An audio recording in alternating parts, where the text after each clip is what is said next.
Vamos todos así con mucho cuidado, con mucho respeto también para nuestro Rey.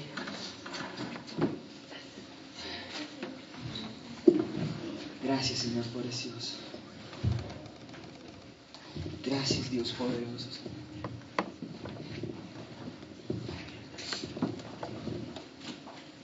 Tengo que decirles algo aquí de parte del Espíritu Santo en este mismo momento, en este mismo instante. Todo aquel que en este lugar estaba pidiéndole confirmación a Dios, si alguien de los que están acá presentes o quizás alguien que nos escucha pidiéndole confirmación a Dios, el Señor me estaba mostrando como un viaje, como una salida, como que alguien, el Señor lo va a sacar de este país a tierras lejanas.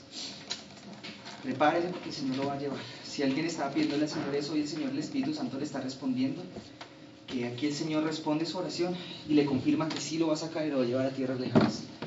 Si alguien había pedido eso en el día de hoy, o aquellos de los que nos escuchan, el Espíritu Santo ha hablado de esto en este momentito. Bueno, hermanos, ¿cuándo están bendecidos esta mañana? Dios les bendiga. Buenos días nuevamente. Estoy muy gozoso de estar aquí con ustedes esta vez. Me correspondió a mí venir, traer y ministrar la palabra. Pues es chistoso porque hoy el día de hoy pues el tema del polvo no colabora mucho, conmigo por lo menos. Entonces yo estaba diciendo, Señor, una loratadina será, pero no, todavía no hace falta. Quiero pedirles por favor que alisten sus Biblias, si están por ahí, las tienen por ahí a la mano.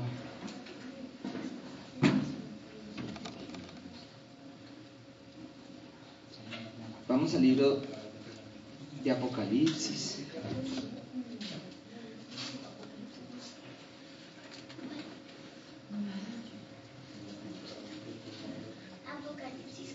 Capítulo 21, ¿vale?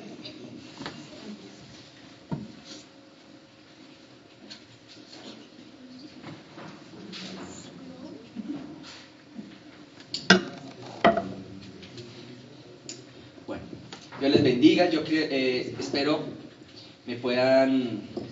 podamos estar todos, continuar conectados aquí en el mismo espíritu en el que veníamos adorando.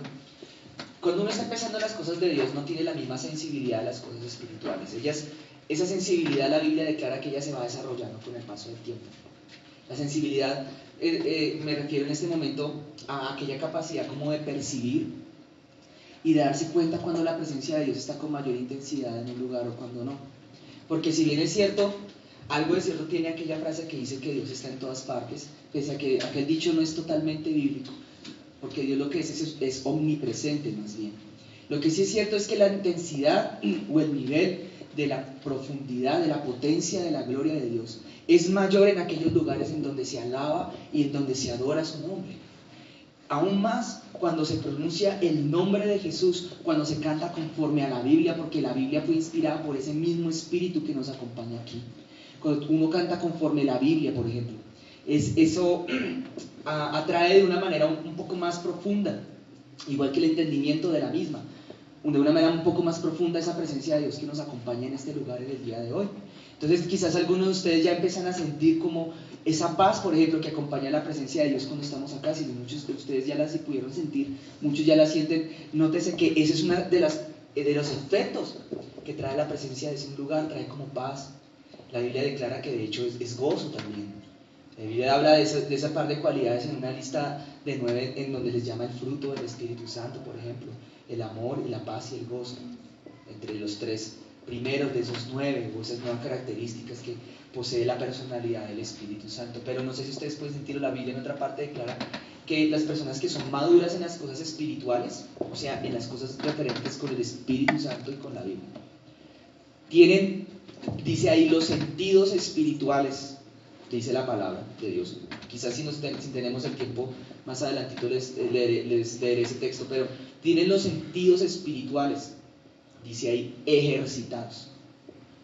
Y luego dice la palabra el discernimiento. Y es aquello de notar que aquí está el Señor, ¿me entienden? No es lo mismo la presencia de Dios cuando uno va por la calle caminando, aunque si bien es cierto muchas veces Él también viene y lo acompaña a uno, que en aquellos momentos en los cuales tú o yo nos reunimos, por ejemplo, Y eso lo declara en otra parte de la Biblia cuando dice en el Salmo que donde está la gente congregada, los hijos de Dios se reúnen, allá envía Jehová bendición, dice ahí, y vida eterna. No es lo mismo, hay diferentes niveles, por tanto, pues de la presencia de Dios. No son los mismos en todas partes. No es lo mismo la presencia de Dios aquí recién acabamos de adorar, que en un lugar en donde se está cometiendo un asesinato, por ejemplo. No es lo mismo. Allá probablemente esté en un menor nivel. De pronto está simplemente a un nivel permisivo, a un nivel como que está dando permiso de que sucedan las cosas. Más es muy probable que quizás en aquel lugar esté operando un espíritu de muerte, por ejemplo. Y las tinieblas no pueden estar en donde está la luz. No son compatibles. Siempre a la larga, tarde o temprano, la luz desplazará a las tinieblas. Y eso es el efecto también de la presencia de Dios en nuestras vidas. El día de hoy, en este momento, la luz de Dios empieza a desplazar y a quitar toda tiniebla. Ahora sí, pues, dicho esto, Apocalipsis capítulo 21, que quizás muchos tendrán una versión de pronto no la misma que tengo acá, pero igual es una traducción de la Biblia. Varía un poquito una palabra a la otra, pero no importa. Está hablando del cielo nuevo, de la tierra nueva, ¿cierto? ¿Sí ven el título?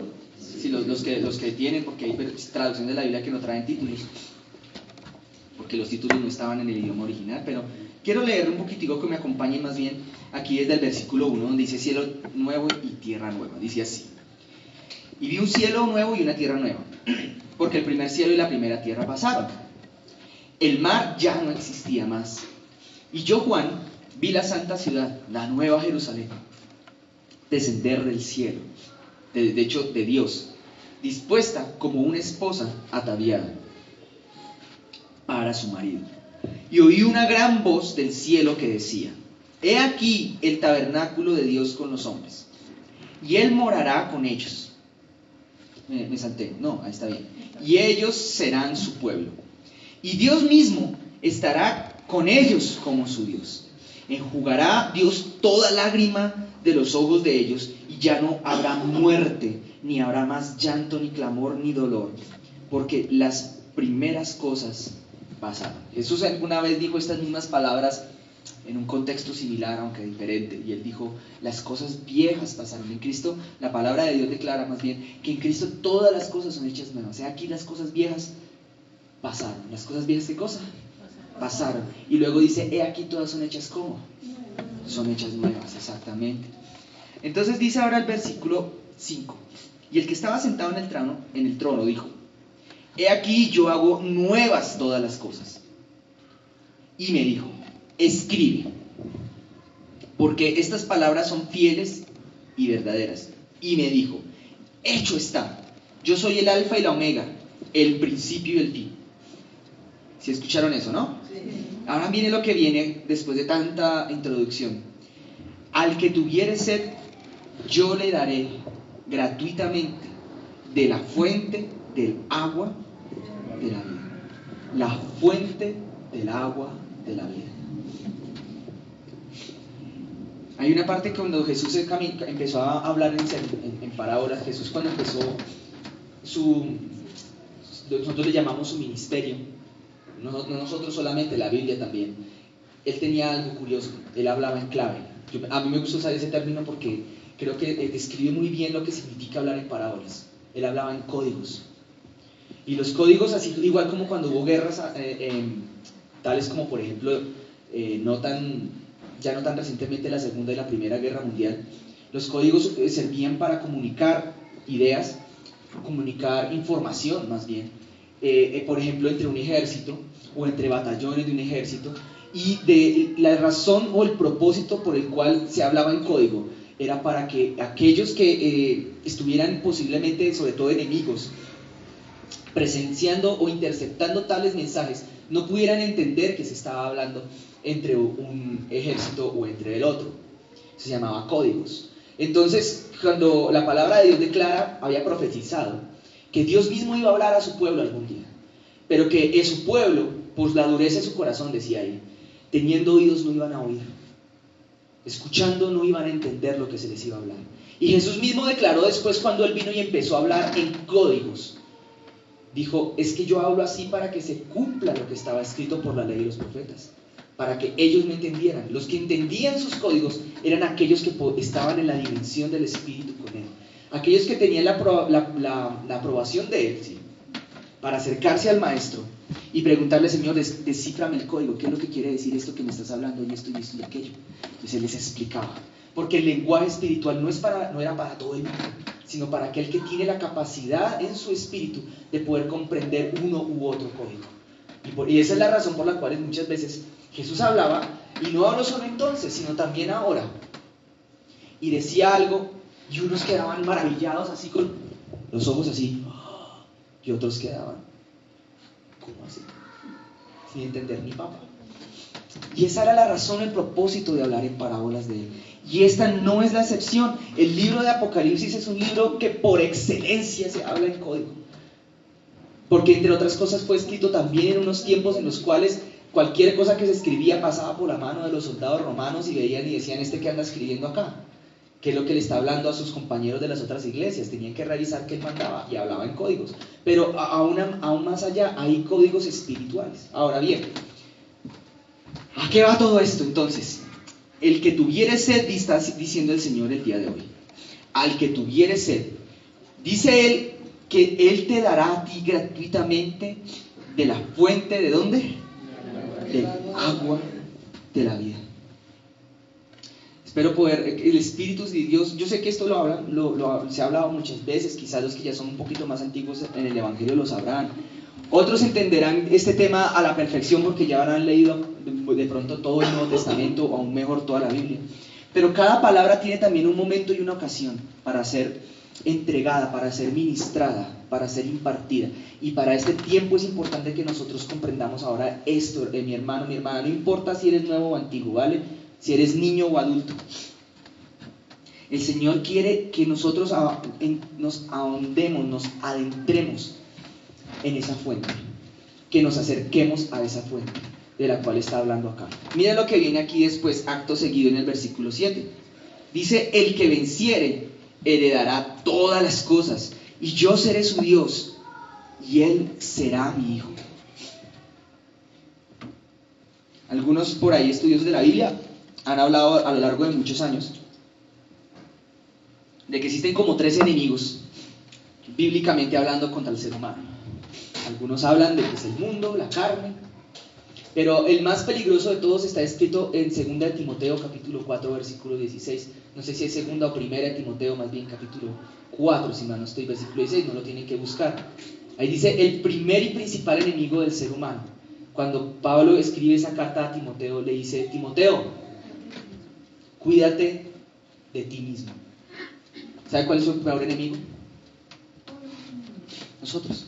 Y por esa razón es que aquí dice: el que venciere, porque al que hay que derrotar, aquel enemigo que en realidad nosotros tenemos que derrotar, el verdadero enemigo al cual tenemos que nosotros enfrentar, constituye nuestra propia antigua manera de ser, nosotros mismos. El que es capaz de derrotar, de enfrentar incluso, porque hay muchos que ni siquiera son capaces de enfrentar sus propios defectos, sus propias debilidades, su propia antigua manera de ser, sus propios errores, es capaz de enfrentarlos, mirarlos y decir: sí, tengo esto y voy a luchar contra ellos. Es aquel que después será capaz de enfrentar y derrotar absolutamente cualquier otra cosa que se le presente en su vida. Porque el poder de Dios, le dijo Dios a Pablo, se perfecciona es en tu debilidad. Dios le dijo a Pablo eso: mi poder es en donde tú eres débil. Entonces, cuando tú tienes una debilidad, tienes un defecto en tu vida, tienes un error en tu vida, el poder de Dios es en donde realmente está operando. Cuando tú tomas conciencia de aquello, apropias de esa conciencia y lo enfrentas. Porque hay una diferencia entre aquel que enfrenta su error o enfrenta su pecado para cambiar y el descarado. Ya la saben, ¿no? Y es que el descarado dice: sí, tengo este error, pero pues voy a continuar así porque estoy en un proceso con Dios. Y los procesos con Dios de esas personas son como el pueblo de Israel en el desierto, que duraron 40 años y no salieron porque quedaron muertos. Un gran grupito de ellos que andaban en el proceso con Dios y nunca salían del proceso con Dios, se los tragó vivos la tierra. Ahí lo dice la Biblia. Porque estoy en el proceso con Dios, yo voy a dejar que Dios me cambie. Pero Dios nos está diciendo: no, espérate un momentito. Si tú quieres entrar allá a eso que tengo para heredarte a ti, si tú quieres recibir esas promesas que yo a ti te quiero heredar, Dios no está diciendo que hay promesas que sean para heredar solamente allá en el tiempo venidero, allá en la tierra nueva y el cielo nuevo. No, hay cosas que Él te quiere heredar el día de hoy también, porque el reino de los cielos se ha acercado, decía Jesús. Y decía Juan el Bautista, es que el reino de los cielos se ha acercado, significa que hay promesas que Dios te quiere heredar hoy. Hay cosas lindas para tu vida y para la mía que Él nos quiere dar es el día de hoy. ¿Y sabes por qué no las has recibido de pronto? Probablemente porque tú y yo quizás, aquellas promesas que no hemos recibido el día de hoy, no han llegado a nosotros porque no estábamos preparados para recibirlas. Y esa preparación para poderlas tener tiene que ver es con nuestro carácter, con nuestra personalidad, con nuestra con la ausencia de nuestro carácter. Tiene que ver el hecho de que no hayan llegado, más bien. ¿Me explico, mis hermanos? Tiene que ver con que enfrentemos nuestros propios errores y defectos en cuanto a lo que Dios se refiere, claro, porque lo que para los hombres puede ser defecto puede que para Dios no lo sea y viceversa. Dios está ante los ojos de Dios, a los ojos y bajo la luz de la palabra de Dios. Nosotros tenemos que empezar a aprender a escudriñar qué es lo que hay dentro de nosotros, que es digno de ser cambiado, que es digno de ser transformado, que es digno de ser acabado y enfrentado y derrotado. ¿Me explico? El campo de batalla más importante en la vida de un ser humano no es solamente el espiritual, quizás entras en un segundo plano, y en un tercer plano el de las demás personas que de pronto, y los demás seres humanos y esta vida y este mundo. El más importante en realidad es aquel que está adentro de ti, es tu alma, es tu corazón, por ejemplo. Ese es un campo de batalla. La falta de perdón que hubieras albergado a lo largo de tu vida en él es un enemigo, es un gigante, la Biblia diría, hablando en otro término o en otra parábola, en otro código, es un gigante que tienes que enfrentar. Lo curioso de los códigos bíblicos es que al mismo tiempo que son simbólicos también son literales, porque también existen gigantes literalmente. La Biblia habla que adentro de nosotros hay una cosa que él mencionó que se llamaba hombre fuerte, que es eso que se opone en contra de los argumentos y el conocimiento de Dios. Hay que pelear contra eso, hermanos. Hay que lucharlo. Si hay algo que Dios quiere sacar a todo ser humano que entra verdaderamente a Él y que quiera algún día ser llamado su discípulo, es enfrentar sus propios pecados, es enfrentar su propia maldad. ¿Cuántos están listos? Oiga, nosotros tenemos que salir de la comodidad. Dios me hablaba muchas veces de que uno en Egipto es como otro código. En otro código representa más bien un lugar en el que tú y yo estábamos. Era un lugar relativamente cómodo, era un lugar relativamente chévere, era un lugar en donde uno tenía relativamente comodidad, quiero decir. Tenía las cosas seguras, más o menos estables, tenía su trabajito, tenía su sueldito mensual. Ahí ganaba medio mínimo, pero sí, como señor, la otra vez les comentaba, ganaba medio mínimo, pero ahí tenía su sueldito seguro, tenía sus cosas medio fijas, tenía su tierrita, todo tranquilito, pero era esclavo. Y su fin igual iba a ser la muerte. Un día cualquiera, Dios dice, no, esperen un momentito. Yo a ustedes los quiero meter en una guerra, ustedes no se dan cuenta, les dijo a su pueblo, yo quiero a ustedes meterlos en una batalla, yo los quiero sacar de acá, yo los quiero hacer de ustedes herederos de una promesa mejor, el lugar en donde ustedes están, y no estoy hablando físicamente necesariamente, sino en lo espiritual, no es el lugar a donde los quiero llevar, yo los quiero llevar a un lugar mejor, los quiero tener mejor, decía el Señor. Yo les prometí a vuestros ancestros una tierra en donde fluye leche y miel, no este lugar en donde crece pastico y crecen juncos. Si bien es cierto, están como medio bien, ahí soportando jueteras, ahí soportando de vez en cuando humillaciones, de vez en cuando soportando las injusticias que implicaba el vivir como esclavos en esa tierra. Dios le está diciendo, no, tengo algo mejor para ti. ¿Cuántos ya nos llevas en las mismas? Yo quiero algo mejor para ti. Y de cierto yo te digo que tu condición laboral, tu condición física incluso, tu situación actual literalmente en la vida natural, ciertamente depende de cuál haya sido meses o días atrás tu situación espiritual. Porque tu situación espiritual del día de hoy va a determinar cómo va a ser tu mañana en lo natural también. No solamente en la eternidad, también aquí en la tierra. Por eso es que Dios dice, nos quiere sacar. Y de ahí la necesidad de decirnos, yo quiero que tú pelees contra tus propios defectos, contra tus propios errores, contra tus propias fallas. Lucha contra ellos, enfréntalos, deja de andar pensando que, ay, yo soy así, toda la vida he sido así. Y tampoco vayas a pensar que es que Dios se encarga de cambiarte, porque la pelea se batalla entre los dos. Y por eso aquí Apocalipsis decía, era al que venciere. Al que venciere dejaré heredar. Entonces nosotros somos como ese pueblo de Israel, o hemos sido muchos de nosotros como aquel pueblo de Israel en ese entonces que estaba en Egipto, estaban ahí medio bien, pero cuando la cosa se puso pelada, cuando la cosa se puso color de hormiga, cuando empezaron a clavarles más impuestos, a exigirles mayor carga laboral por el mismo salario o menos salario, a trabajar más horas, ellos dijeron, ay, ¿qué hacemos? ¿Nos sindicalizamos? No, se sindicalizaron, no pudieron, los oprimían todavía más. Entonces, en última instancia, hicieron aquello que debían haber hecho desde un principio. Clamaron a Dios. Entonces Dios dice a Moisés, oye Moisés, ni siquiera les habla a ellos. Moisés, ¿cómo estás? Bueno, no sé, ya me lo estoy imaginando yo, no sé si le diría, ¿cómo estás? ¿Cómo te va, Moisés? Hijo mío, imagínate la última, Moisés. El pueblo de Israel, ese pueblo del cual tú haces parte, estaban allá clamándome para que lo sacara de esa situación en la que están tan tremenda. Entonces te voy a pedir una encomienda a Moisés, su merced se va a parar y va a salir y va a ir a hablar a Faraón para que salgan de allá. Y Faraón no los va a dejar a salir porque se le va a endurecer el corazón un tiempito, pero tranquilo. Entonces, ¿qué hacen ellos? Llega Moisés y les dice, pueblo de Israel, tranquilos, aquí llegó Moisés, los voy a sacar. Vea, eso significa mi nombre, Moisés significa sacar, los voy a sacar de acá. Y ellos, chévere, nos van a sacar, claro, como estaban todos oprimidos, dijeron, chévere, nos van a sacar de la comodidad, de la cosa. Pero lo que ellos, tal vez muchos de ellos no se imaginaban era que ahí empezaba la guerra. Ahí iniciaba un camino como de una guerra, como de una batalla. Y la batalla era en contra de sus propias cosas, en las cuales ellos estaban mal, aunque no parezca. Ustedes no sé los que hayan alguna vez presenciado o tenido un televisor prendido en esa llamada Semana Santa. Y prendan el televisor. En esa Semana Santa, la mayor cantidad, porcentaje de películas antiguas que pasan, hablan de la historia que les estoy contando. Y si alguno de ustedes tuvo alguna vez la ocasión de ver una película de esas, yo le invito a que eche memoria qué es lo que pasa justo después de eso. Si es que no lo recuerdan, yo se lo cuento. Llega la historia de las plagas de Egipto. Y cuando llegan las plagas de Egipto, cada plaga que venía, no sé si ustedes se acuerdan, había unas ranas, había unas pulgas, ¿no? Sobre todo las primeras, el agua se convertía en sangre. Cada una de ellas tenía una simbología, no era porque sí. No era porque sí. Que la varita de Moisés se convirtiera en culebra no era porque sí. Tenía un significado. Y era porque en esa tierra de Egipto habían grandes defectos en cuanto al proceder y la forma de pensar de ese pueblo.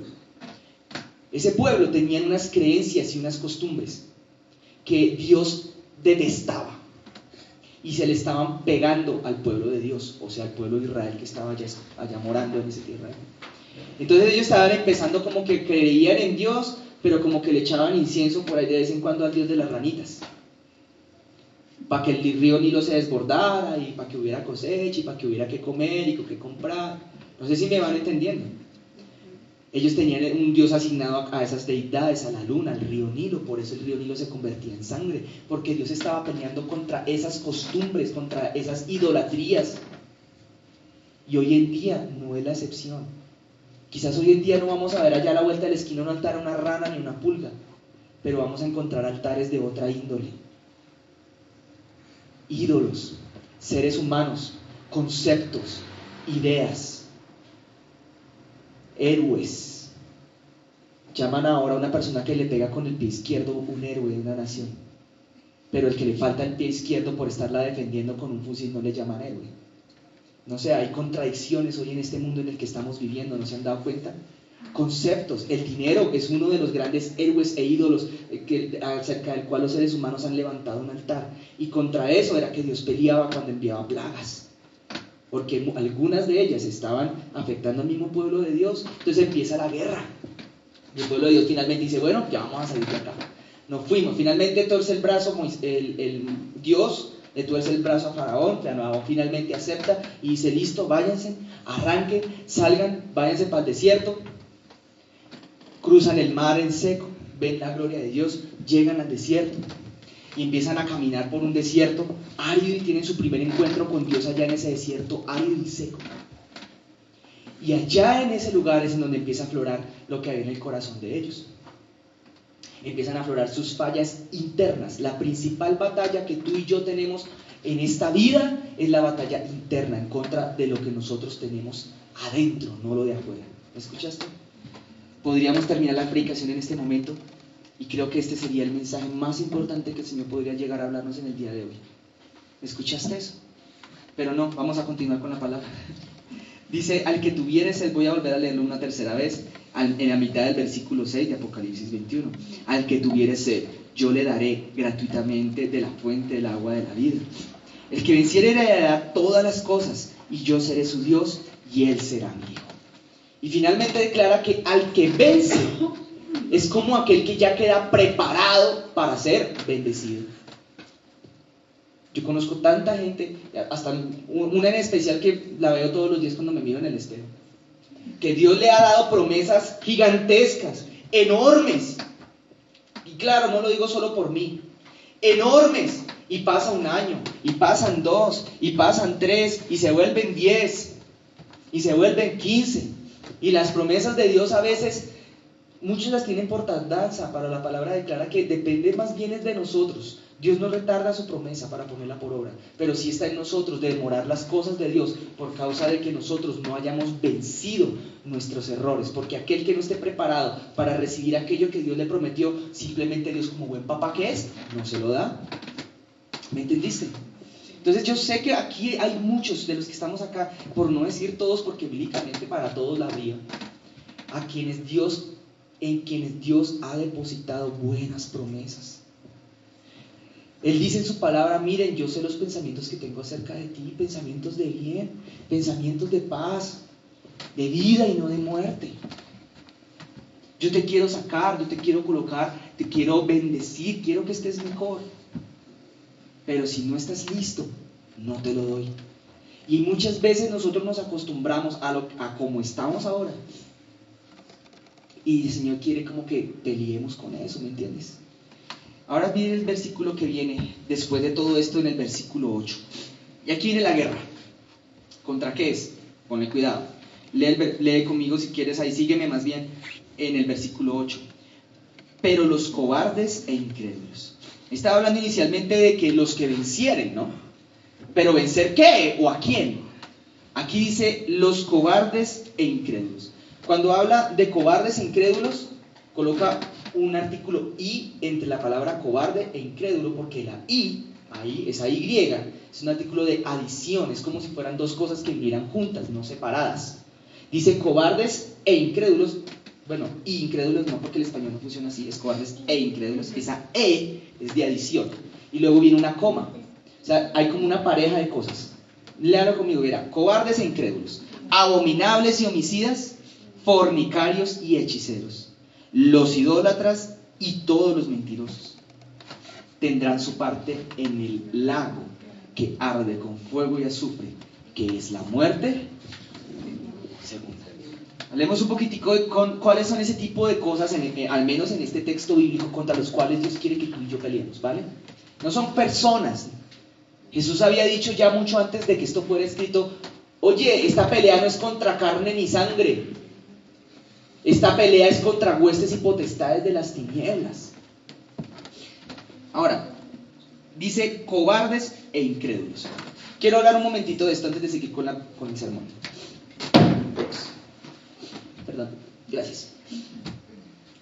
Un cobarde e un incrédulo es como aquella par de personas, aquellas 10 personas que hacían parte de un grupo de 12. ¿Te acuerdas o no te acuerdas? Ay, hermano, es que yo a veces miro a los ojos y yo a veces, como que me huele a esos 10. Y les quiero contar por qué. Hay un grupo de 12 personas. Se les hizo una encomienda. Se les dijo, vayan y revisen ese lugar que va a constituir la herencia que les voy a dar. Dios quiere que hoy yo te hable, Él quiere hablarte hoy a través de mí en este día. Lo siguiente, Él quiere que tú recibas promesas, heredes cosas que Él te quiere dar. Él quiere que estés listo para recibirlas. Yo no sé qué cosas serán. Puede que sean cosas insignificantes y superfluas como algo económico, como puede que sean cosas gigantes y maravillosas de pronto como un llamado, como un ministerio. De pronto algunos de ustedes no sabrán de qué les estoy hablando, esos son temas más profundos de la palabra de Dios para los que son muy nuevos, pero son cosas lindas y son cosas grandes y hermosas. Y llegaron esos, Moisés en ese entonces dijo, vayan ustedes 12 y vayan y miren la promesa que les voy a dar. Vayan, mírenla, chequenla, miren a ver cómo está la situación por allá. Ellos fueron los 10, perdón, los 12. Todos los 12 fueron. Algunos ya se acuerdan de la historia o no se acuerdan. Y hubo 10, no, voy a empezar por 2. Hubo 2 que volvieron así. Y hubo 10 que volvieron así. Es que voy a hacer la representación. Es que hay gente que, de verdad, hermanos, quítense en esa costumbre, que no puede ocultar su manera de pensar. Y son como así, Dios les está hablando y son así. Así eran esos 10 que volvieron. Y Moisés, oiga, ¿qué le pasó porque estás haciendo mala cara? No, pues imagínense, Dios dice que nos quiere bendecir y vea eso allá lleno de gigantes.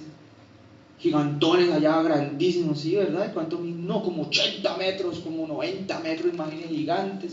Parecemos insectos al lado de ellos, ¿no? Pues, terribles, gigantones. Y ellos llegaron así con una actitud toda como de que ya, ¿para qué vamos para allá? Eso, ¿para qué? Vea, estábamos mejor en donde estábamos antes. Vea, salimos por allá a Egipto donde teníamos 3 comidas al día, imagínense. Medio mínimo. Comíamos, hay puras algas, pero ahí comíamos. ¿Quién sabe qué comían? No sé qué comerían allá. Y nos manda Dios para el desierto a aguantar, mejor dicho, el sol, el calor, o quién sabe, aunque no aguantaron nada en realidad. Y aquí está la bendición de Dios, estaban a un pasito, unos metros, unos kilómetros de la bendición de Dios, ya a punto de llegar. Y dijeron, nah, está muy complicado, está muy difícil, está muy fregado. Vean, nosotros ahí con unas espaditas, y ellos allá con gigantes, allá con ejércitos, allá con, vea esas murallas, esas vainas. Eso allá no podemos, eso no se puede, eso no hay nada que hacer, eso no es para nosotros. Todo tiempo pasado fue mejor, eso no, devolvámonos. Eso apaguemos, devolvámonos para allá, para donde estamos. ¿Saben qué pasó con las personas que volvieron hablando así? Que venían pensando así.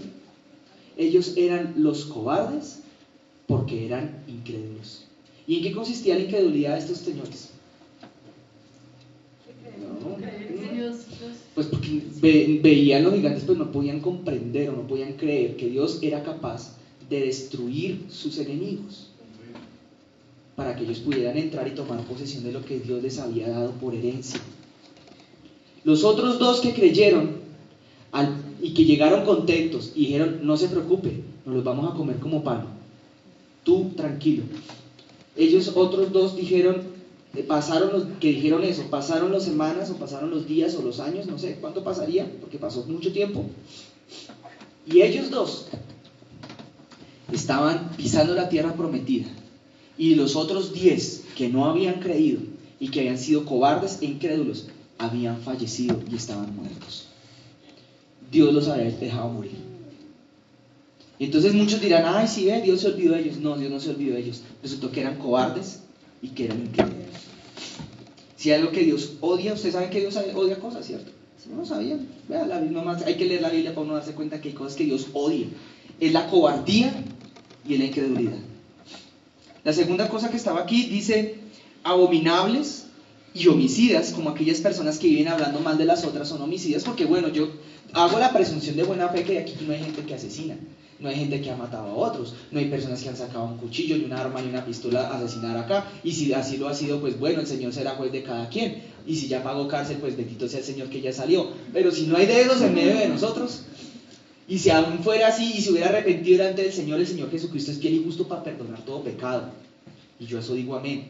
Pero aquí cuando habla homicidas, Jesús lo relacionó más con aquella clase de personas que tiene esa, yo voy a decir este adjetivo que no es tan preciso, esa bendita costumbre de andar hablando mal del otro, hablando mal de aquel y hablando mal de este, porque hermanito, qué pena contigo, pero es que es para que oremos.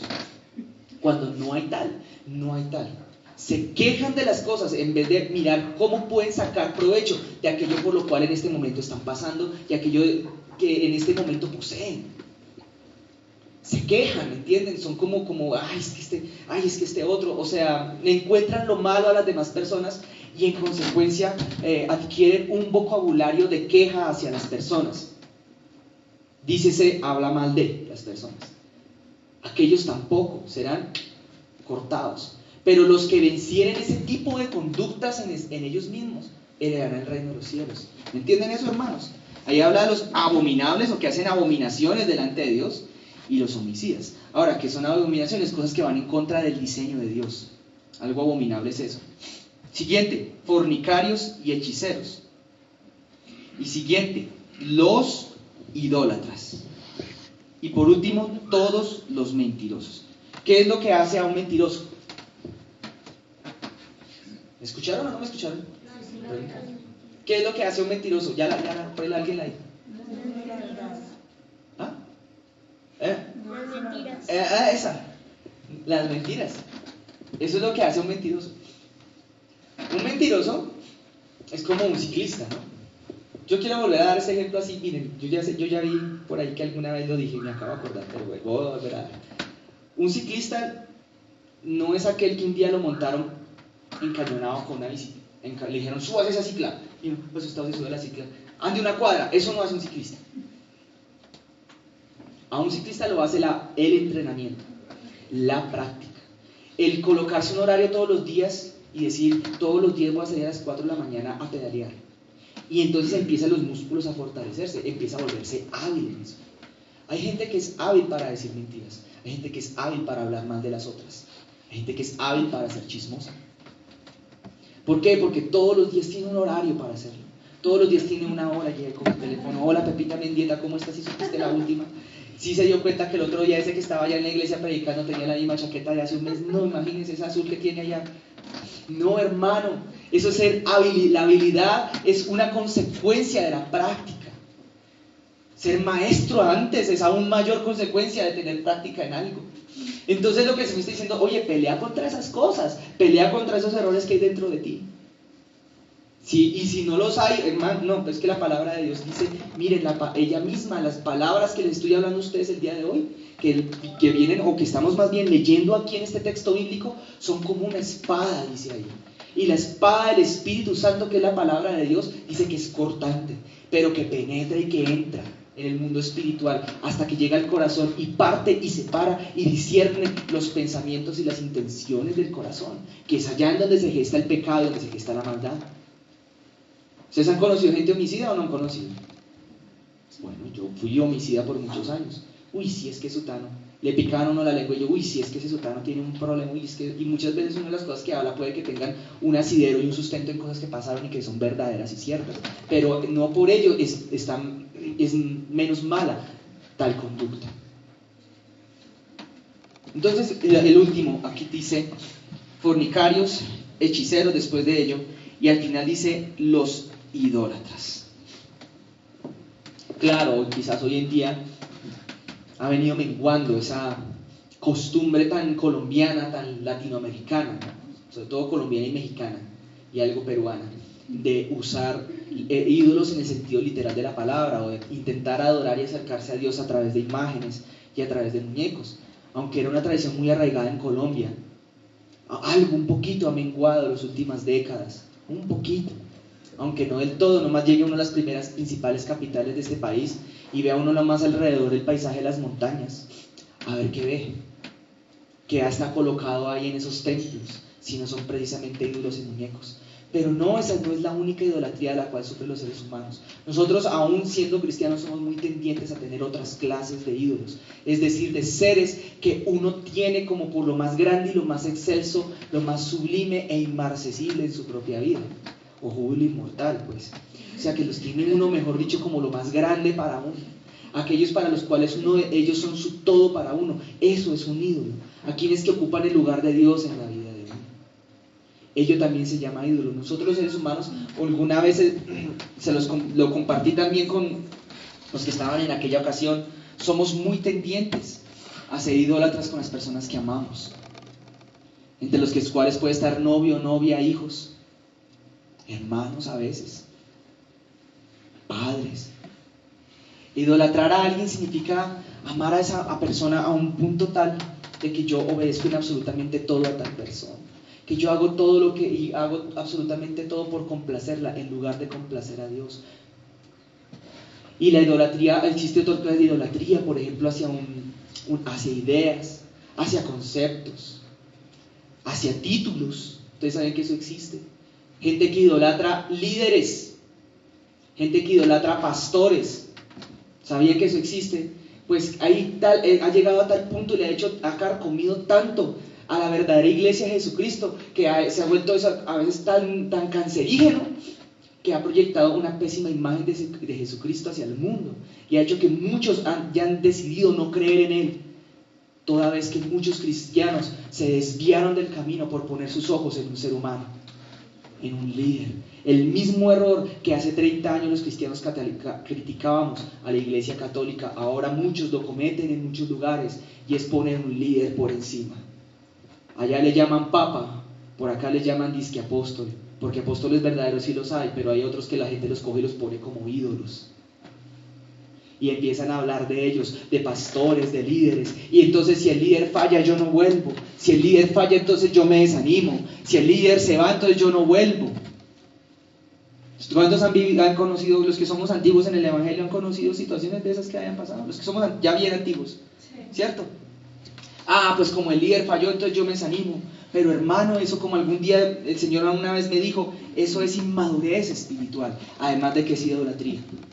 Yo no sé, hoy el Señor me cambió, vea que me cambió el sermón. Voy a terminar muy pronto con esto.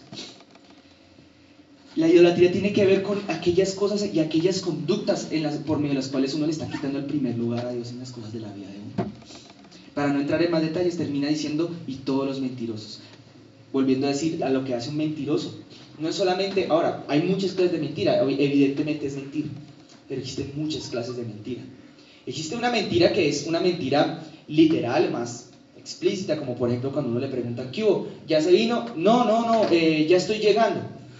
Sí, pero no ha salido de la casa y probablemente ni piensa en ir. Existen otras clases de mentiras así sutiles, que son evidentes que son mentiras. ¿Qué hubo? ¿Qué más? ¿Cómo estás? Te invito tal día a tal cosa. Uy, oye, no, es que ese día tengo una cosa, y mejor dicho, un compromiso, y resulta que era una manera bonita de decirle, eso se llama un eufemismo, una manera bonita de decirle, no quiero ir. Además de que es una falacia, es un eufemismo. Es decir, en otras palabras, una mentira. ¿Ustedes han conocido gente eufémica? Eufémica es que te dice cosas de una manera bonita y sutil, pero en realidad te está queriendo decir, yo no quiero saber nada de ti. Otro eufemismo. Hay eufemismos tales como, oye, no, de verdad, es que estaba cerrado el banco, pero en el fondo no te quería pagar. Se me olvidó, y resulta que se acordaba pero no lo iba a hacer. Hay mentiras tales como, por ejemplo, tal día te llamo, te voy a llamar tal día, y no llaman. Y uno dice, no, pues se le olvidó, está normal, es lógico. Pero hay quienes dicen, pero hay los que dicen tal día te llamo, pero ya están en su corazón maquinando, hombre, no lo voy a hacer, no me interesa hacerlo, lo voy a hacer para salir de la situación. Y están faltando a la propia honestidad consigo mismos, ¿me entienden? ¿Por qué? Por quedar bien con alguien. Principalmente la gente suele caer en este tipo de errores por eso, quiero quedar bien con alguien. Entonces no te preocupes, nosotros te llamamos, tú no nos llames a nosotros. Pero ya aquí yo preferiría que me dijeran, oye, muchas gracias, no pasaste el proceso de selección, sigue estudiando. Miren, a mí me la hicieron una vez. Yo tuve que darle las gracias al señor, ni hablaba español el señor, porque era una entrevista en inglés. Y el señor nunca se puso, oye, no nos llame, nosotros te nada, ni que te vamos a llamar, nada, no. Oiga, hay gente que viene de otras culturas que a veces tiene más claro algunas cosas que son bíblicas. Y ellos, sin ser bíblicos, lo tienen en su cultura, y por eso es que a veces les basta mejor, hermanos. No, yo te llamo, no, nada, yo te llamo. Oye, mira, te falta más nivel de inglés, ponte a estudiar, juicioso, lea, haga ejercicios, vaya a un instituto, y vuelve y se presenta y mira a ver si pasa. Pero aquí no pasaste, no sirves para este trabajo. Sí. Miren, hay gente que se ofende, hay gente que se pone brava, se siente mal. Pero a la larga, aquellas personas que se sintieron mal cuando tú caminaste con la verdad, son los que en el futuro te van a respetar y te van a tener cariño. Eso es así. Miren, hermanos, matemático. El que camina con Dios, además, si no fuera, independientemente de aquello, el Señor respalda a aquellos que andan en la luz. Y no más es que tú leas Juan capítulo 3, del versículo 16 en adelante, habla de que la gente que este mundo vino la luz y los hombres aborrecieron la luz, o sea, la verdad, porque la luz es lo que descubre lo que está oculto, y los hombres aborrecieron la maldad. Es más, ahí dice, en esto consiste la condenación, que la luz vino al mundo y los hombres aborrecieron la luz, o amaron más las tinieblas que la luz, decía ahí. En eso consiste la condenación. No lo vamos a buscar, eso está en Juan capítulo 4, versículos 16 hasta el final del capítulo. Habla de eso. Ahí está explícito que es la condenación, cuando alguien prefiere andar más en mentira que en verdad. Ahora, si ustedes me preguntaran, hermanos, a los que hemos tenido que hacerlo. ¿Es fácil o es difícil decir la verdad? Pues ciertamente yo les voy a decir, es bastante difícil. La mentira se puede ver también, por ejemplo, cuando alguien falsifica. Algunos de ustedes han conocido algún compañerito en el colegio que le mandaron una nota a la casa y llegó la nota firmada por el papá, pero la firma estaba como si el papá se hubiera tomado 50 litros de algo que estaba así toda rara, se parecía, pero ¿cómo se llama eso? Falsedad en documento. No necesariamente público, pero es falsedad en documento. Oiga, ¿por qué, hermanos? Yo me pregunto, no, creo tener una respuesta. ¿Por qué se dice de los colombianos que somos tan propensos a ser falsos? Hablo no de esa iglesia, obviamente, hablo del colombiano en general, en promedio. ¿Por qué tenemos la fama de ser falsos, de ser tramposos? Fácil, porque este país, a diferencia de otros, fue un país por excelencia, un país idólatra. Y la idolatría, la hechicería y esas cosas conllevaban lo uno a lo otro. Eran demonios que venían de la mano. Y se metían tanto en nuestra cultura, estaba tan metida la idolatría, como también estaba metido el problema de ser mentirosos y tramposos, porque eran espíritus afines. Y romper eso, hermanos, es en nosotros, los que tenemos la luz. La palabra de Dios declara que la luz, o sea, Cristo vino a este mundo. Nosotros los que tenemos a Cristo tenemos la responsabilidad y el deber de ser lumbreras en este mundo y empezar a romper con esos paradigmas que nos habían impuesto nuestros ancestros de generaciones atrás. Es que era tan así que ya estaba bien visto que en algún pueblo por allá en la costa pusieran una casa y un letrero que dijeran se compran votos a 50.000 el voto, y la gente hacía fila. Yo creo que se preguntan: ¿y usted por qué hace esto? ¿Por qué está comprando el voto? Ay, pues como mi mamá me dijo. Y uno le pregunta a la mamá: ¿y usted por qué está comprando el voto? Ay, no, pues porque mi hija me vino y mi hijo, porque fulano vino, porque Perencejo vino, porque Pepetita Vendieta vino aquí también, entonces yo también lo hago. ¿No se han dado cuenta que eso es lo que se llama precisamente una construcción social de una conducta? Nosotros hemos sido llamados a hacer luz y a romper con eso, porque aquí acaba de decir el Señor, los que practican, los que hacen tales cosas. ¿Qué dice acerca de ellos? ¿Cuál es su fin? ¿Para dónde se van? Para los que de pronto hayan tenido alguna vez en su vida, no sé, dudas acerca de si existe el infierno o no existe el infierno, o si acerca de que si la Biblia habla o no habla del infierno, nomás lea esta última parte del versículo 8. Todos ellos tendrán su parte en el lago que arde con fuego y azufre, que es la muerte segunda. Exactamente. Entonces, el Espíritu Santo, no, yo iba a hablarles de una cosa y terminó el Señor hablándome de otra. Yo quiero dejar esta palabra más bien así a este punto. La pelea, la verdadera pelea, la verdadera lucha, es contra aquellas cosas que no son de Dios, que están en nuestras vidas, hermanos. Esa es la verdadera guerra. Esa es la verdadera lucha. Y la verdadera victoria se va a manifestar en ese fruto que va a dar tu propia vida, ese aroma que va a salir de tu propia vida, en medida que tú vas venciendo esas costumbres que la Biblia le llamaría de esos pueblos extraños, de esos pueblos que habitan esas tierras, acerca de las cuales Él dijo un día a su pueblo de Israel cuando salieron en esa historia del principio allá al desierto. Les dijo: miren, vayan a esa tierra. Cuando vayan, no aprendan las costumbres que ellos tienen, no hagan lo que todos hacen, no sean tontos espiritualmente, sean más bien inteligentes, no hagan lo que todos hacen. Revise primero si va conforme a mi voluntad, conforme a mi palabra, conforme a mi ley, diría el Señor. Pero no sigan las costumbres de ellos. Yo aborrezco esas costumbres, diría el Señor. Los pueblos mentirosos eran aquellos que habitaban también la tierra de Canaán. Los pueblos mentirosos y tramposos e idólatras eran los que habitaban estas tierras precolombinas. Aquí, cuando llegaron los españoles, otra manada de idólatras y mentirosos. Porque los españoles habrían buenos, claro, hay españoles lindos y buenos, y buenas gentes, claro que los hay españoles de Dios. Pero como pueblo, como nación, en la época en la que vivieron, siglo XV y XVI, estaban en el apogeo de su idolatría. Salve la reina Isabel de España. Sí, o sea, era una cosa, idolatraban a sus reyes y además tenían como una cuestión con esos muñecos y con unas cosas tan brutal, y dijeron: vamos a evangelizar, pero eso era como un sofisma en el fondo lo que querían era venir a robar, y eso es bien sabido por la historia.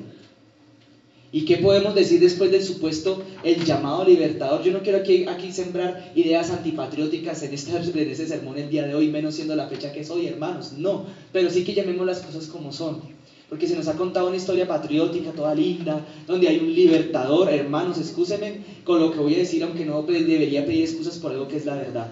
Jesucristo es el verdadero libertador.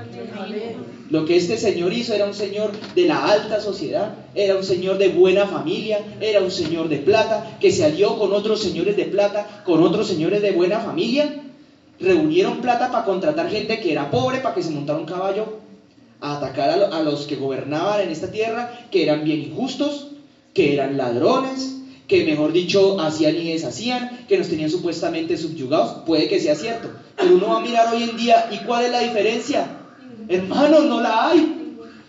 Nos siguen robando, nos siguen saqueando, seguimos subyugados bajo un régimen ahí corrupto. Es la misma cosa, no hubo tal liberación, no la hubo. Y por eso es que algunos en pro de ese tal Bolívar se alzaron en armas, y nunca jamás voy a justificar una cosa de esa, ni lo haría la palabra de Dios, porque eso se llama rebelión, y la rebelión es del diablo, hermanos, y lo voy a dejar de ese tamaño.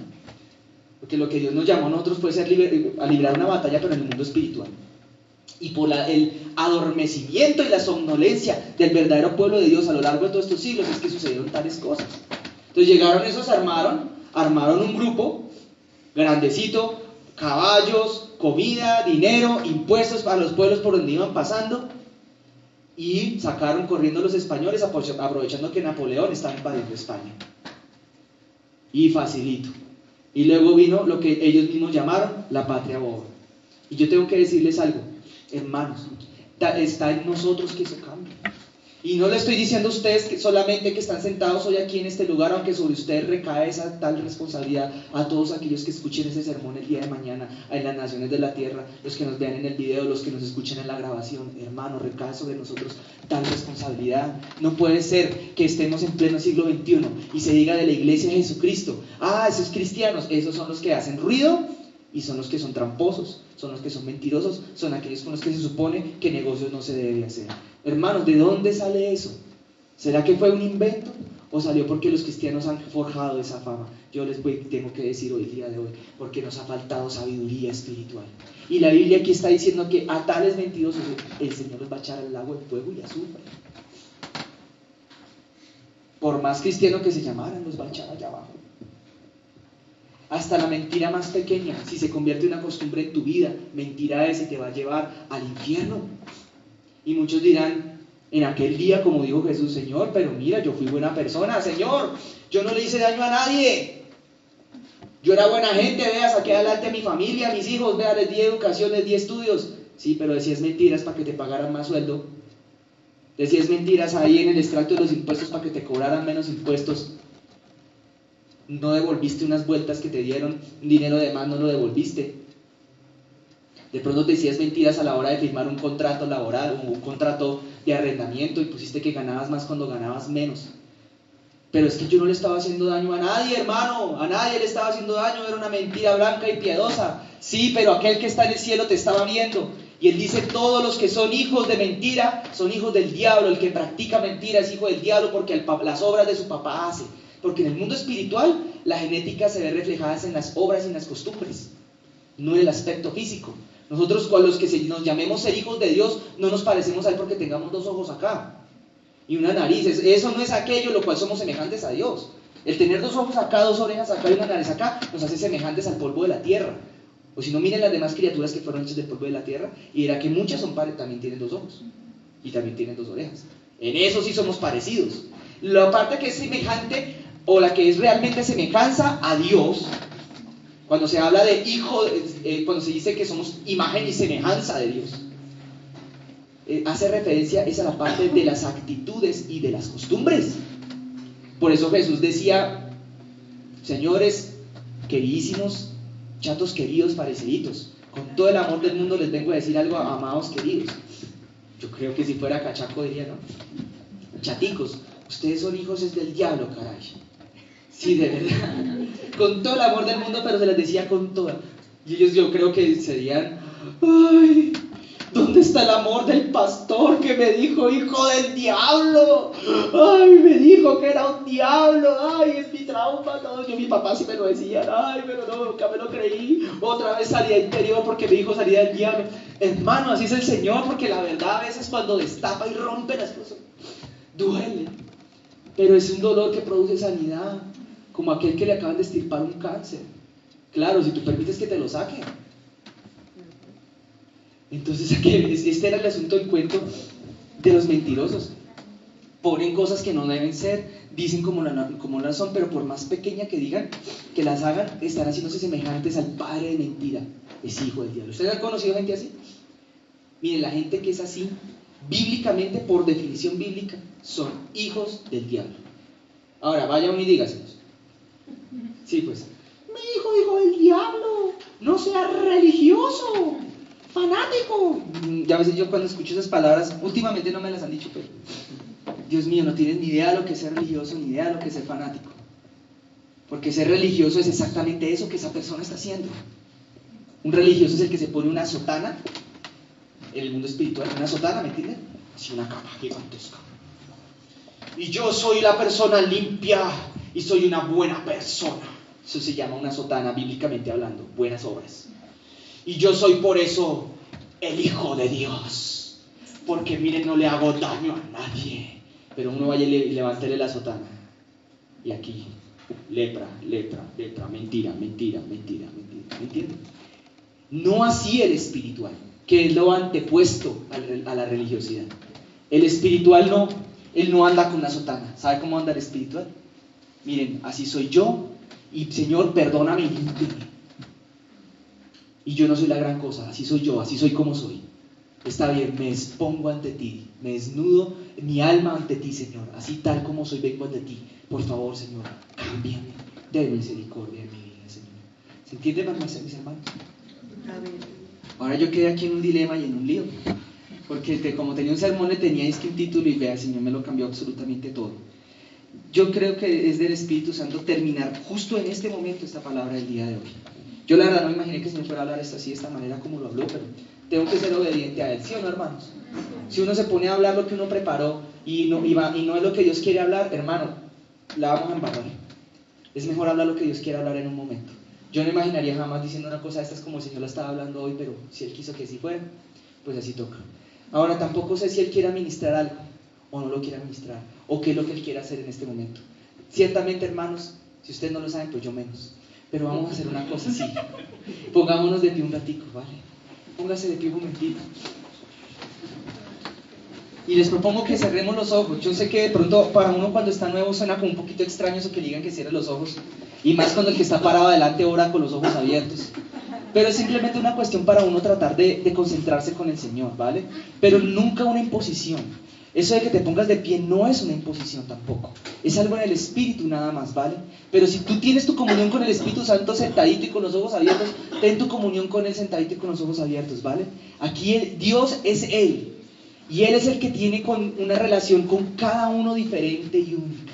Entonces, si tú quieres orar a tu Padre que está en los cielos en esta mañana, orémosle. Ahorita vamos a cantar un poquito para Él y miremos a ver si Él quiere tocar, Él quiere hacer algo hoy, el día de hoy. Vale, cierra tus ojos y yo voy a empezar a orar también. Yo les pido que los que ya saben orar me acompañen, ¿vale? Oren también al mismo tiempo. Padre maravilloso y precioso, Señor, en el nombre de Jesús, esta mañana, todavía mañana, te exaltamos, te adoramos, mi Rey, te bendecimos en este día, Señor. Hoy, Señor, venimos a ti a darte las gracias por tu bondad y por tu misericordia, Señor. Yo te quiero pedir, Padre, conformidad con esto que hoy me permitiste leer aquí en tu palabra juntamente con mis hermanos, Señor, que por favor nos permitas que nos sea revelado, Señor, a cada uno de nosotros aquellas cosas que tú deseas en este tiempo y en este momento que hayan de ser cambiadas en nuestra propia vida. Espíritu Santo, tu palabra declara que tú eres el que nos revela nuestro propio pecado y nos convence de él y nos ayuda a cambiarlo. Y tal vez produce dolor cuando hemos sido malos en algo, Señor. Produces tú mismo ese dolor interno, para que nosotros mismos tengamos ese ánimo y esa fortaleza para poder cambiar aquellas cosas que en nuestra vida estén mal. Mi Rey, yo te pido esto en el nombre de Jesús. Espíritu Santo, revélanos, ayúdanos, Señor, a estar no solo a cuentas contigo, Señor, sino a tener esa revelación todas esas cosas que de pronto en nuestro interior todavía estén mal y que a ti te desagraden, mi Señor. Por favor, te lo pedimos hoy, en el nombre de Jesús, ayúdanos, Señor. Quita ahora, Padre, no, más bien te pedimos nosotros a ti, Señor. Renunciamos a toda soberbia en nuestra vida. Renunciamos a toda soberbia en este día, en el nombre de Jesús, Señor. Padre, la quitamos ahora de nuestros propios lomos, ahora. Toda soberbia se va en el nombre de Jesús, Señor, te la entregamos. Nos declaramos, Señor, que nosotros somos tus hijos, Señor, que somos como nada, Señor. Como dice Apocalipsis, arrojamos nuestras coronas hoy delante de ti, Señor. Tómanos. Arrojamos nuestras coronas de conocimiento, de sabiduría, de experiencia, Señor. Todo delante de ti, tómala hoy, precioso Rey, en el nombre de Jesús. Cámbianos, Señor. Cámbianos, precioso Dios. Transfórmanos, precioso Jesús, en el nombre de Jesús, Señor. Quita ahora, Señor, todo espíritu que haya venido a traer a nuestra vida, de pronto, Señor, como una especie de, sí, Señor, como de soberbia, como de creer que nosotros hacemos las cosas a nuestra manera y que así está bien. Ayúdanos, Rey, en el nombre de Jesús. En el nombre de Jesús. Los que ya saben orar, sigan orando, les pido. Ayúdanos. Padre Santo.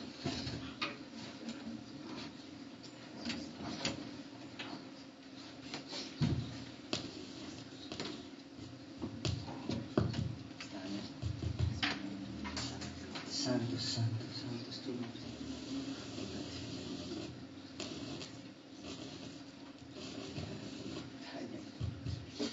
Santo es tu nombre, Santo.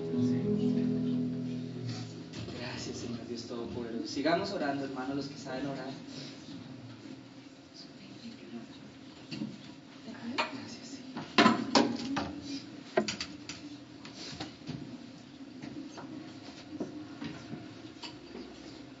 Gracias, Jesús.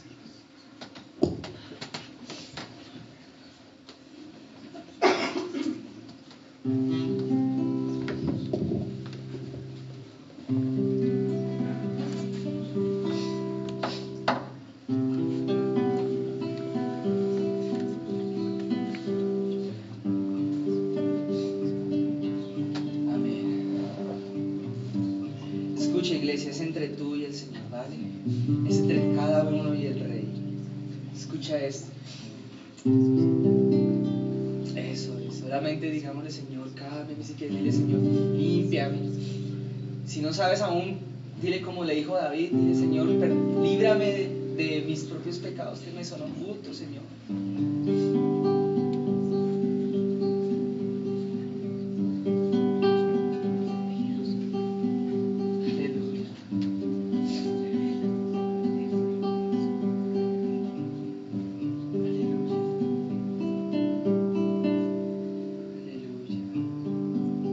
Ahora sí invitar, hermanos, a que oremos un ratico al Rey.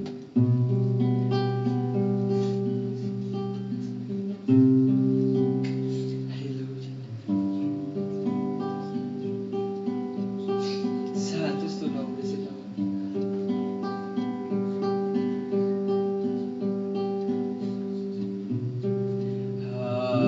Aquí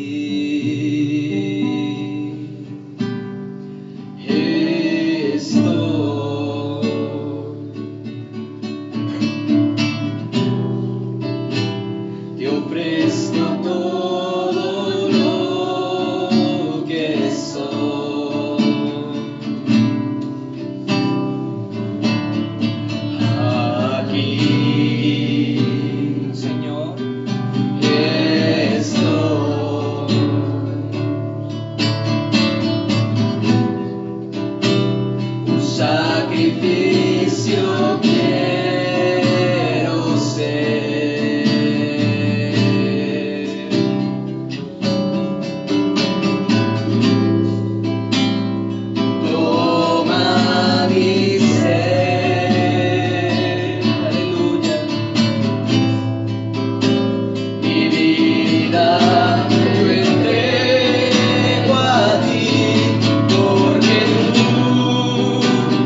Eso es, ahora vamos a adorar a Cristo un poquito más. Cuando tú renuncias al trono de tu corazón, a ser aquel que o aquella que gobierna en tu propia vida, y se la entregas a Él, le entregas el dominio y el reino en tu corazón a Jesús. Es como si tú estuvieras diciéndole: Señor, sé tú mi rey. Estás entregando a Él el control de tu vida. Entonces dice la palabra de Dios: Él viene y entra a ti y habita. Porque escrito está: todos los que le recibieron y los que creen en su nombre, a ellos Dios dio potestad, Dios, de ser hechos hijos de Dios. Aleluya. Dile: Señor, hágase tu voluntad en mi vida si quieres. Gracias, Rey.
mi corona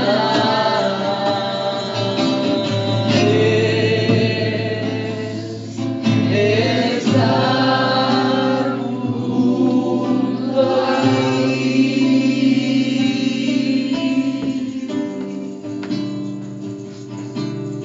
Eso es, sigue orando al Rey, sigue adorando. Si quieres adorarlo con tus manos, adorando con tu voz, si quieres. Ahí está su presencia, ahí está.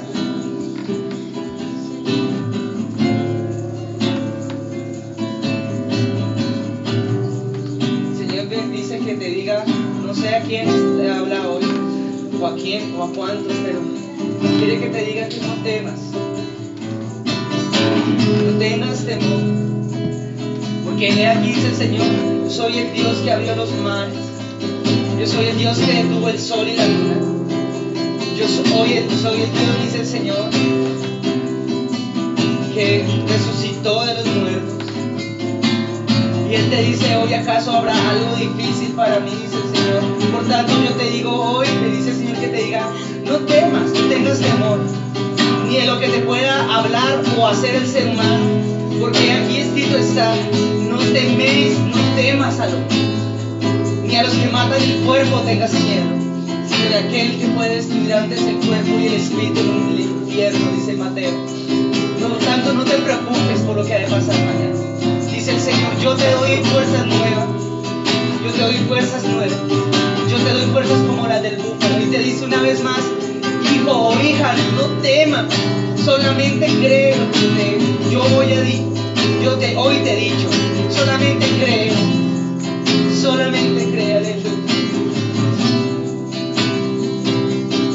Dale gracias, dale gloria a tu Rey. Iglesia, vamos, dale gloria.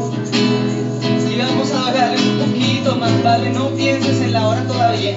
No te preocupes por eso, Señor. No te preocupes por eso, mi hermano, mi hermana. Dale honor al Rey, dale gloria a Él, dale alabanza a Él. Oh, tocar tu manto, Señor, lavar los pies de mi Dios. Saber de mi corona es estar junto a ti. Tocar tu manto, Señor, lavar los pies de mi Dios. Señor, saber que mi corona es hoy estar junto a ti.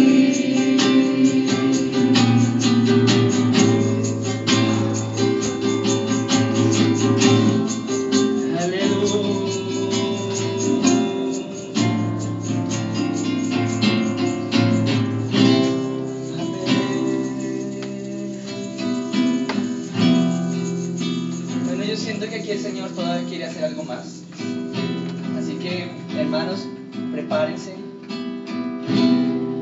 Hace un ratito orábamos por los que estaban enfermos. Yo lo hago con fe porque la palabra de Dios así lo declara. Si creyeres que recibiréis lo que pedís, el Padre lo dará que está en el cielo. Ahora yo te quiero pedir conmigo, si necesita alguien, intervención divina, ¿vale? O un milagro o algo parecido. Que Dios intervenga en la vida propia o en su vida o en la vida de alguien más. Los que ya tenemos tiempo en el Evangelio, si tenemos un familiar o alguien por quien hemos estado pidiendo para que llegue al Evangelio, entre a la verdad de Cristo también, yo les quiero invitar ahora que le demos esa plegaria hoy. Si el Señor hoy tiene algo que hacer, Él lo hará, porque aquí está su Espíritu y está su presencia. ¿Están listos? Vamos a adorar otro poquito más a Dios. Y si tú hoy recibes un milagro de parte de Dios, de pronto no lo recibas en este momento necesariamente, pero si lo recibes hoy, no te olvides de darle la gloria a Dios y contarlo, ¿vale? Contarlo a alguien o a cualquiera de nosotros, pero prepárate, ¿listo? Si quieres ahí con tus manos en alto, prepárate. No importa lo que sea, el Señor dice otra vez, para mí no hay nada difícil. No temas, no tengas temor, ¿vale? Si crees, verás la gloria de Dios, dice el Señor. Aleluya. ¿Cómo agradecer todas las cosas que tú has hecho por mí? Cosas inmerecidas, las que tú hiciste para mostrar tu amor por mí. Las voces de 1,000,000 de ángeles no expresarán mi gratitud, lo que soy y lo que espero ser, lo entrego todo a ti. Aleluya. A Dios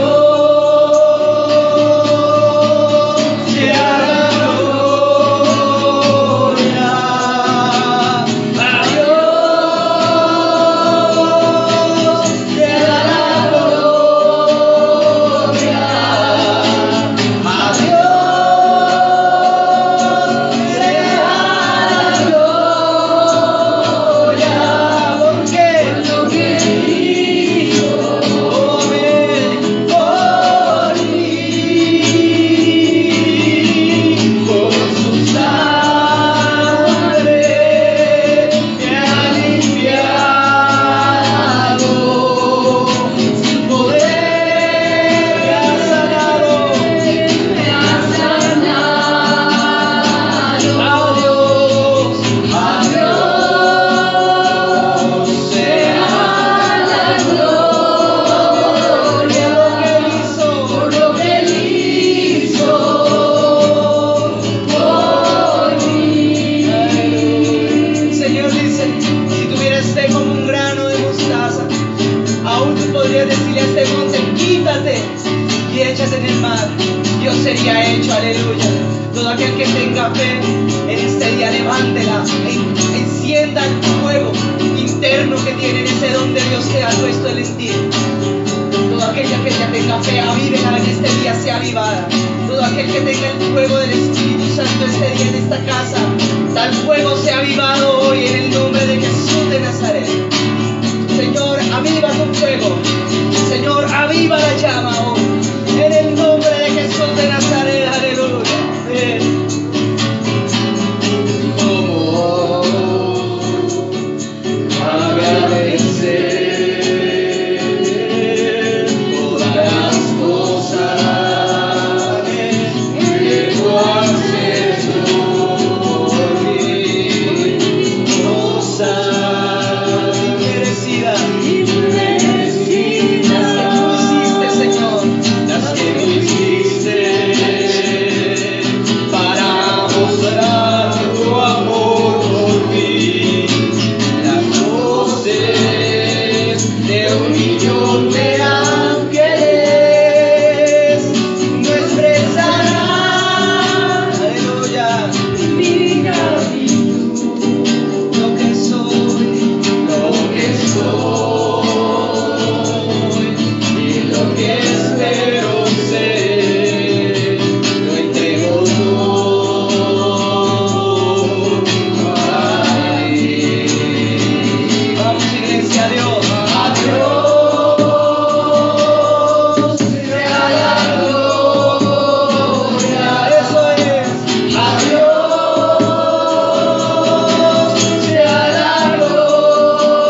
Señor.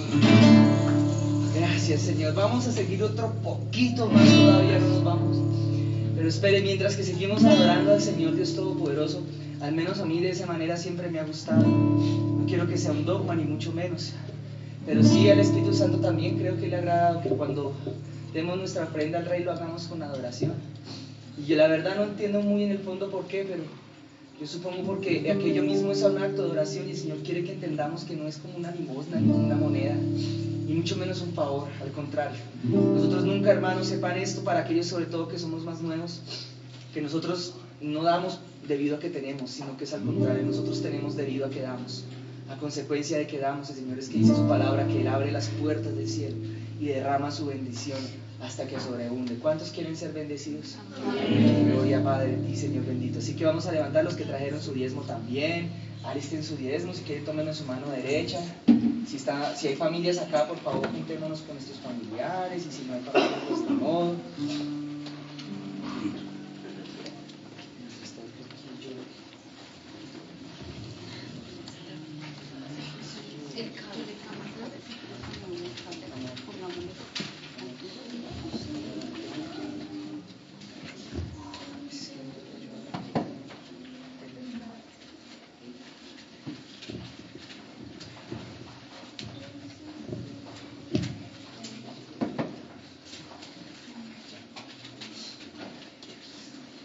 ¿Listos? ¿Están preparados? ¿Hay algo que la palabra declara? Bueno, ciertamente este no fue mi caso hoy. Evidentemente no fue mi caso hoy, pero la palabra declara que cuando tú vayas a darle algo a Dios, bueno, tengo que mejorar eso de mi parte, que sea secreto. Lo dice en otras palabras, dice que tu mano derecha no sepa lo que está en tu mano izquierda. Y a menos que las manos tengan ojos, eso está hablando en un sentido espiritual, ¿vale? Además en un sentido figurado. Jamás, hermanos míos, sepan que en una iglesia de sana doctrina jamás debe haber alguien fiscalizándoles si a los demás se les da o no, diezman o no, o ofrendan o no. Hay una secta por ahí rara, y sí les quiero compartir. Un día vi una persona de esa secta, quiero decir el nombre, se llama Los Mormones, ellos se llaman la Iglesia de Jesucristo de los Últimos Días. Tienen unos errores muy profundos en cuanto a la interpretación de la Biblia, pero no voy a entrar en detalles. Esa persona, sin saber que yo era cristiano, me estaba hablando un poco más de los cristianos, pero bueno. Y luego le suena el teléfono y llamaban de la iglesia a decirle que qué pasó, que no daba el diezmo. Entonces, hermanos, sepan ustedes que eso es totalmente antibíblico. Los diezmos y las ofrendas jamás se deben cobrar. Y como por ahí andan diciendo que las iglesias los cobran, yo la verdad no he conocido iglesia cristiana donde cobren, sino más bien la iglesia de los mormones me consta que le cobraron a mi conocido. Era un empresario o es empresario y le estaban cobrando el diezmo. Por lo demás, hermanos, jamás sepan ustedes, se sientan ustedes cohibidos, empujados a tal cosa, porque la palabra de Dios dice que es todo lo contrario, debe ser el secreto, es entre nosotros el Señor. Y el Señor dirá en su palabra que el Señor, aquel que ve en el secreto, en lo público lo recompensará. Y dice en otra parte, al que en el secreto se humilla, el Señor en lo público le recompensará, ¿vale? Entonces, siempre procuremos que sea muy en secretico, ¿vale? Y sepan, hermanos, sobre todo los nuevos y aquellos que de pronto nos escuchen por ahí en la grabación, en ninguna iglesia cristiana de verdad de Jesucristo los diezmos se cobran ni se piden. Tal vez es una imprecisión con la palabra, se dan libremente, voluntariamente, y la palabra declara con gozo, ¿vale, hermanos? Entonces, dicho esto, una vez dicho esto, ahora sí vamos a orar, ¿vale? Primero oremos por ellos, ¿vale? Padre, extiende tu mano sobre todas las economías que estamos acá representadas, sobre todos los empleos, los que tienen trabajo como independientes, los que van a empezar empresas, Señor. A cada uno úngele sus manos, úngele, Señor, sus vidas. Los que cobran pensión también, Señor, úngeles a todos ellos, Señor. A todos danos sabiduría para manejar nuestra economía. Y bendice, Señor, nuestras alacenas, bendice nuestras casas.